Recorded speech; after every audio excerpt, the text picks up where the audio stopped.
There's a large outbreak of foot and mouth disease in Southeast Asia, and it appears that the current vaccine is not providing adequate protection. So we need to develop a new vaccine that's more closely matched, and so will give better protection to the virus that's circulated in that area. We've developed a new strain of vaccine. We need to carry out a study in animals to show whether this vaccine will protect against the virus that's circulating in Southeast Asia.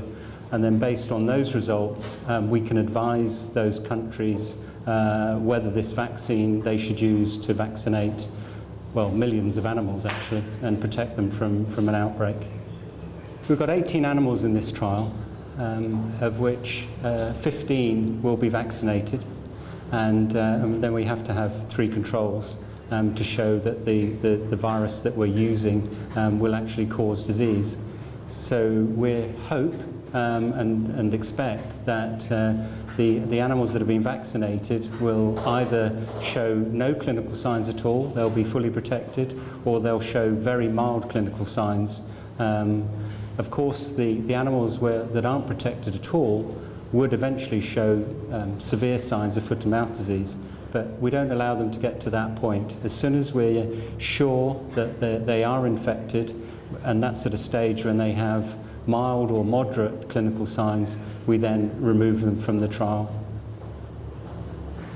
But this study design has been used for probably 50 years now, and we know that the results we're getting from these vaccine protection studies do translate into demonstrating the vaccine will be efficacious in the field. Because we know precisely how much virus we're giving each animal, then it means we can use smaller group sizes to prove whether that vaccine is going to be protective or not. So we will vaccinate these animals next week, and then we'll leave them 21 days, and then we'll challenge them, and we will know probably within 3 to 4 days whether they're protected from infection or not. And the study goes out for 8 days post-vaccination, but you usually know quite quickly whether the vaccine is going to be protective or not. If the vaccine is protective, then we can give advice that it can be used in the field, in the countries that are suffering from the disease.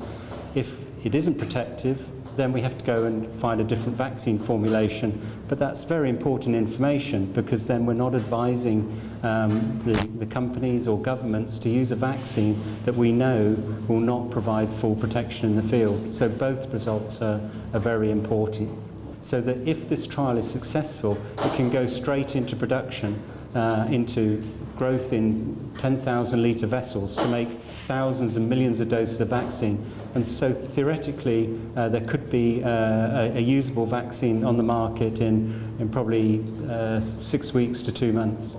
If the trial isn't successful, then we have to go back to the drawing board and go back to looking at other isolates of virus we've taken from the field, and then we have to get them to grow in tissue culture. It could be another 3 to 4 months at least before we're in the position to have another virus that can be made into a vaccine to test again.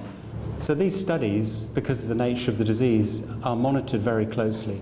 As a minimum, the animal staff will come in here at least twice a day to make sure to formally examine the animals to look at their clinical signs. We have highly trained staff who have a huge amount of experience of this disease and know the process that the animals go through in the run-up to them showing disease. So they're very familiar with the early clinical signs, and that's very important, that we can control the severity of infection closely. Of course, there's always the question of you're deliberately infecting animals with a virus that's going to cause disease, and then of course we have to kill the animals at the end of that study because they can't be released back onto the farm because they have been infected and could carry foot and mouth disease. That could have a devastating effect on the UK's agricultural system. But if you think we've gone through extensive laboratory studies to choose what we believe is a vaccine that will protect these animals of foot and mouth disease, and then we're using 18 animals to test a vaccine that will be used to protect millions of animals and to stop them getting disease. So even though I don't think any of us likes to carry out these types of studies, they're essential if we're going to protect the larger livestock population around the world.